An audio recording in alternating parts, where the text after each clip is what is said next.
Shalom Bapak Ibu Saudaraku, kita buka Alkitab kita di dalam kitab Keluaran pasal yang ke-14. Keluaran pasal 14 ayat 13 sampai dengan ayat yang ke-22.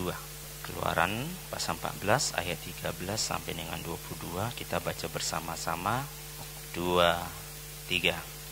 Tetapi berkatalah Musa kepada bangsa itu, janganlah takut, berdirilah tetap dan lihatlah keselamatan dari Tuhan yang akan diberikannya hari ini kepadamu. Sebab orang Mesir yang kamu lihat hari ini tidak akan kamu lihat lagi untuk selama-lamanya. Tuhan akan berperang untuk kamu dan kamu akan diam saja. Berfirmanlah Tuhan kepada Musa, mengapakah engkau berseru-seru demikian kepadaku? Katakanlah kepada orang Israel supaya mereka berangkat. Dan engkau angkatlah tongkatmu dan ulurlah tanganmu ke atas laut dan belalah airnya, sehingga orang Israel akan berjalan dari tengah-tengah laut di tempat kering. Tetapi sungguh aku akan mengeraskan hati orang Mesir, sehingga mereka menyusul orang Israel. Dan terhadap Firaun dan seluruh pasukannya, keretanya dan orangnya yang berkuda, aku akan menyatakan kemuliaanku. Maka orang Mesir akan mengetahui bahwa akulah Tuhan, apabila aku memperlihatkan kemuliaanku terhadap Firaun, keretanya dan orangnya yang berkuda. Kemudian bergeraklah malaikat Allah yang tadinya berjalan di depan tentara Israel, lalu berjalan di belakang mereka. Dan tiang awan itu bergerak dari depan mereka, lalu berdiri di belakang mereka. Demikianlah tiang itu berdiri di antara orang Mesir dan tentara orang Israel.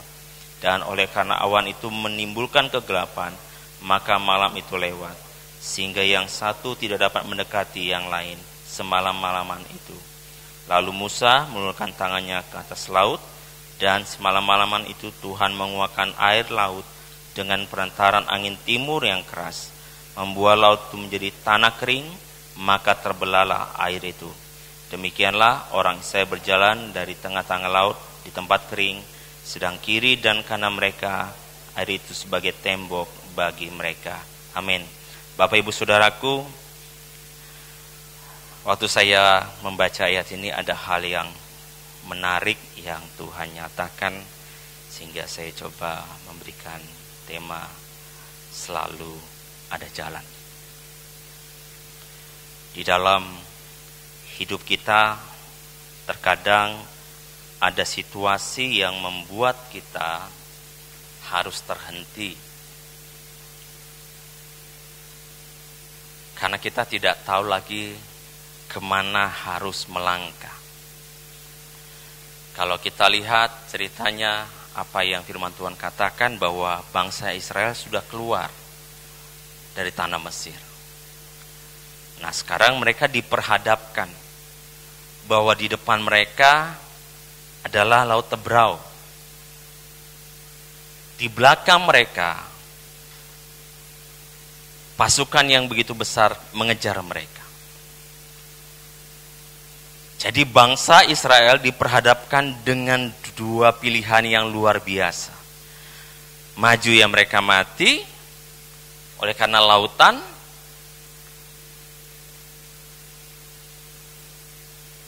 saat mereka berbalik, mereka akan berhadapan dengan tentara yang cukup besar.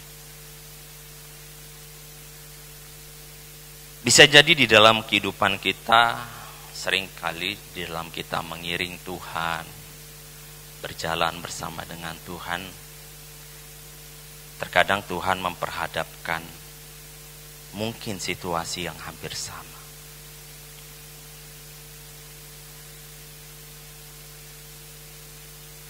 Kalau kita berjalan mengikuti apa yang kita mau, kita tahu bahwa ini adalah sesuatu yang mungkin bagi hidup kita bukan sesuatu yang baik. Tapi saat kita mundur ke belakang, situasi juga bisa hal yang sama terjadi. Sekarang kita akan melihat bagaimana setiap respon yang seharusnya muncul di dalam setiap hati kita, di dalam pengiringan kita di dalam Tuhan, saat situasi mungkin yang kita hadapi harus membuat kita membuat sebuah keputusan untuk kita bergerak. Kita akan belajar dari Musa dan juga orang Israel untuk mereka menghadapi situasi yang terjadi. Hal yang pertama yang dapat kita lihat Bapak Ibu Saudaraku, dikatakan di ayat 13 dan 14 firman Tuhan berkata seperti ini. Tetapi berkatalah Musa kepada bangsa itu, janganlah takut, berdirilah tetap dan lihatlah keselamatan dari Tuhan yang akan diberikannya hari ini kepadamu. Sebab orang Mesir yang kamu lihat hari ini tidak akan kamu lihat lagi untuk selama-lamanya. Tuhan akan berperang untuk kamu dan kamu akan diam saja. Hal yang pertama yang dapat kita lihat saat jalan itu sepertinya tertutup, apa yang dapat kita percayakan dari ayat 13 dan 14 ini, kita dapat lihat bahwa percayalah kepada Tuhan. Musa memberitahukan kepada bangsa Israel agar mereka menguatkan hati mereka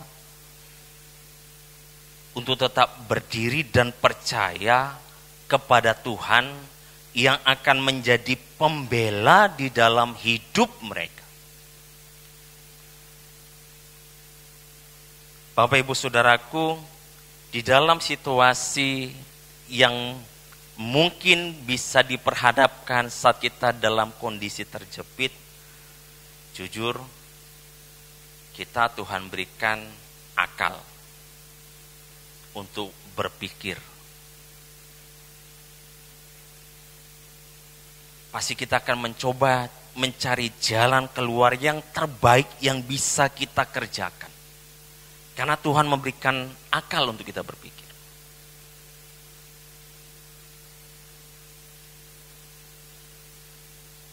Tapi hal yang luar biasa ini Musa katakan kepada bangsa Israel, percaya.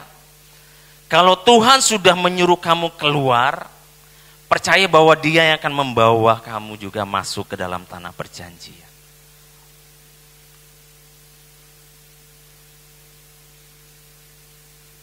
Ternyata untuk melihat situasi yang terjadi di dalam kehidupan setiap kita, terkadang hati ini bisa terombang-ambing. Tapi Musa katakan, berdirilah tetap. Tetaplah percaya bahwa Allah itu akan tetap ada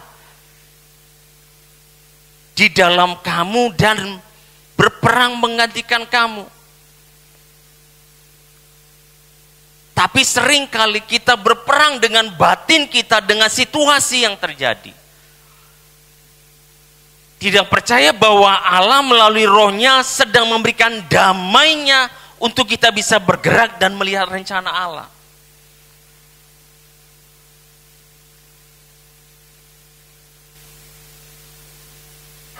Kadang situasi yang terjepit itu akan membuat kita untuk sungguh-sungguh mempercayakan sepenuhnya kepada Tuhan.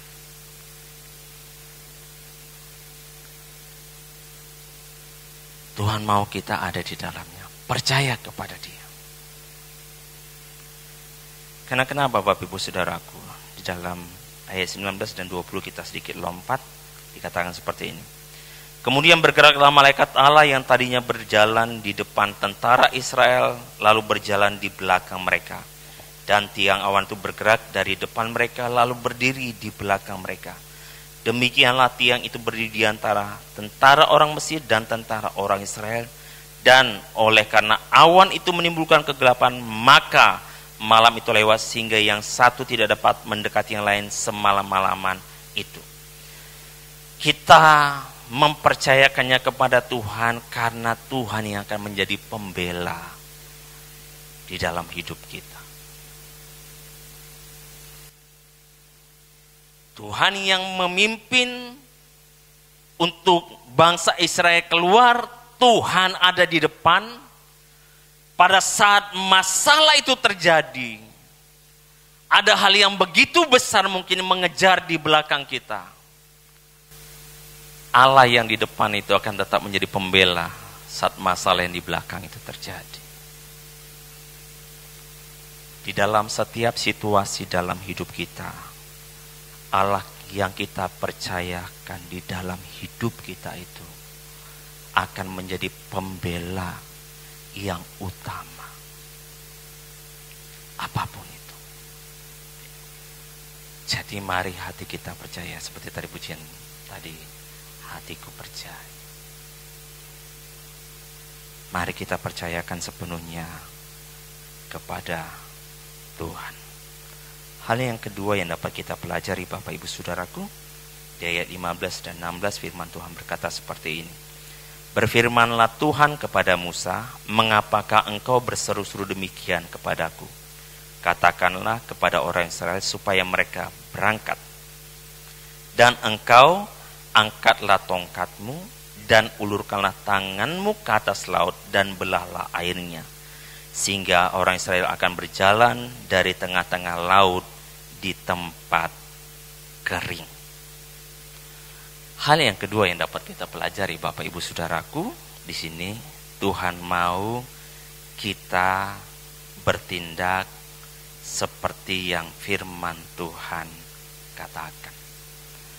Firman Tuhan menjadi bagian di dalam kehidupan kita sebagai orang-orang percaya yang menjadi landasan untuk kita berpijak, untuk kita bergerak.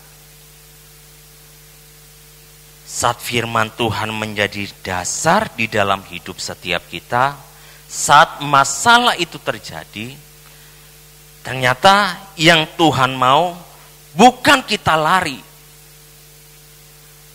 Hal yang menarik dikatakan di ayat 16, dan engkau angkatlah tongkatmu dan ulurkanlah tanganmu ke atas laut dan belahlah airnya, sehingga orang Israel akan berjalan dari tengah-tengah laut. Jadi Tuhan tidak membawa kita untuk menghindar, tidak. Tapi Tuhan membuka jalan itu lewat setiap masalah yang ada di depan kita. Tuhan tidak mau kita lari dari masalah, karena masalah mendidik kita, bukan masalah yang cari-cari ya. Untuk mendidik kita, iman kita. Karena saya percaya iman itu harus bertindak.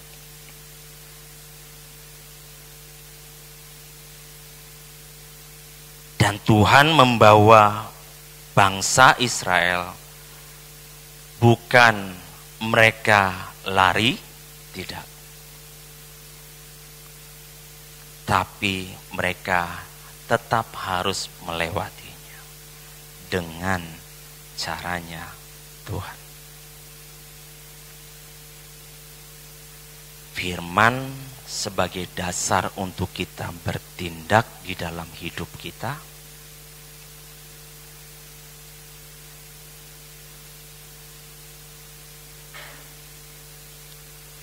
Karena Tuhan tetap mau untuk kita tetap berjalan di atas setiap situasi yang ada. Supaya kita dapat melihat bagaimana tangan Allah kita bekerja di dalam hidup setiap kita. Jangan pernah lari dari masalah. Jangan pernah lari dari setiap ujian yang mungkin Tuhan izinkan itu terjadi. Karena Tuhan mau kita melewatinya bersama-sama dengan Dia. Dengan kekuatan firman-Nya yang menguatkan kita untuk kita berjalan. Jangan lari. hadapi setiap situasi yang terjadi. Lewati bersama kuasa Tuhan yang bekerja di dalam hidup setiap kita. Hal yang terakhir Bapak Ibu Saudaraku, apa yang dapat kita pelajari dari Keluaran 14 ini, kita fokus di ayat 17 dan 18. Firman Tuhan berkata seperti ini, tetapi sungguh aku akan mengeraskan hati orang Mesir, sehingga mereka menyusul orang Israel, dan terhadap Firaun dan seluruh pasukannya, keretanya dan orangnya yang berkuda, aku akan menyatakan kemuliaanku. Maka orang Mesir akan mengetahui bahwa akulah Tuhan, apabila aku memperlihatkan kemuliaanku terhadap Firaun, keretanya dan orangnya yang berkuda. Hal yang ketiga yang dapat kita lihat, bahwa akan selalu ada jalan.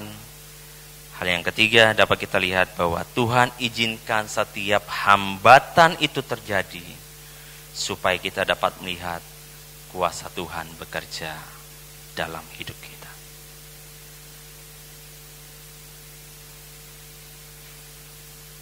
Hambatan Tuhan izinkan terjadi supaya kita melihat kemuliaannya nyata.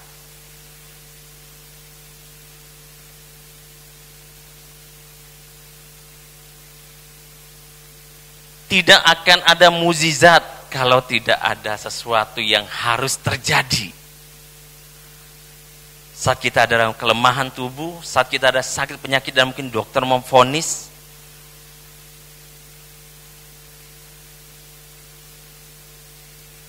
dan Tuhan izinkan itu terjadi untuk menyatakan hal yang luar biasa, Tuhan akan nyatakan supaya setiap mata tertuju kepada Dia.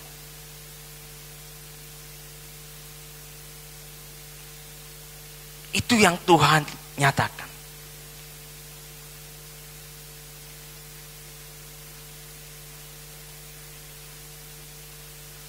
Saat anak nomor 2, Jonathan, di hari pertama dia harus kembali dan masuk ruang HND selama kurang lebih hampir 1 minggu.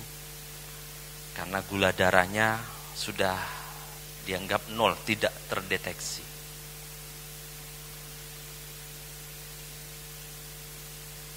Dan itu ternyata sampai sekarang itu memberi dampak. Jadi kalau Bapak Ibu lihat Jonathan, saya selalu bilang ini anaknya spesial. Butuh sesuatu yang khusus. Sampai sekarang dia terapi Bapak Ibu Saudaraku.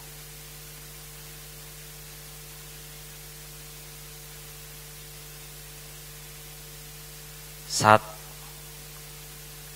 jujur ya, tidak ada orang tua yang melihat kalau anaknya itu tiap saat dia harus minum vitamin. Kalau saya bilang itu vitamin, saya tidak pernah membilang itu obat. Kami tidak pernah bilang itu obat. Enak minum vitamin. Karena kalau obat pasti akan menyakiti suatu saat bagi tubuhnya.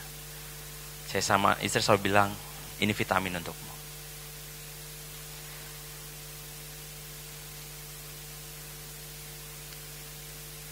Dan saya percaya suatu saat anak kami ini akan benar-benar lepas dari vitaminnya.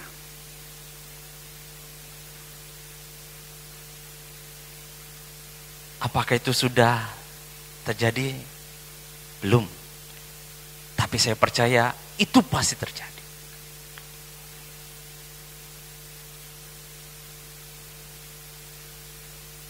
Saya dulu sempat bukan dikritik sih sama Om. Om Hen bilang, kamu jangan terlalu ekstrim. Ya Om ya. Om Hen pernah bilang seperti itu. Kamu jangan terlalu ekstrim. Karena saya pernah, Bapak Ibu Saudaraku, saya minum obat. Saya sudah capek minum obat. Karena saya termasuk kena paru-paru. Jadi ada kotor lah di paru-paru. Saya harus 6 bulan minum obat. Di 6 bulan itu ternyata saya belum sembuh. Saya kuliahlah ke Semarang. Saya bilang, Tuhan saya capek minum obat. Obatnya saya buang. Ya Tuhan berikan mukjizat, sembuh kok sampai sekarang. Tapi saya dalam hati saya, Tuhan kenapa iman yang dulu pernah saya kerjakan di dalam diri saya, kok saya kurang berani ya menerapkan di anak. Mungkin karena lihat anak ya.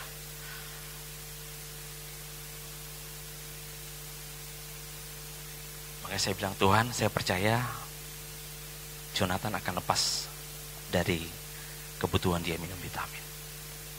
Pasti akan terjadi. Karena dari setiap diagnosa, MRI maupun EEG, semuanya bersih di kepala. Tidak ada yang membuat kejang. Makanya Tuhan saya percaya ini sudah terjadi dan pasti mukjizat itu akan terjadi.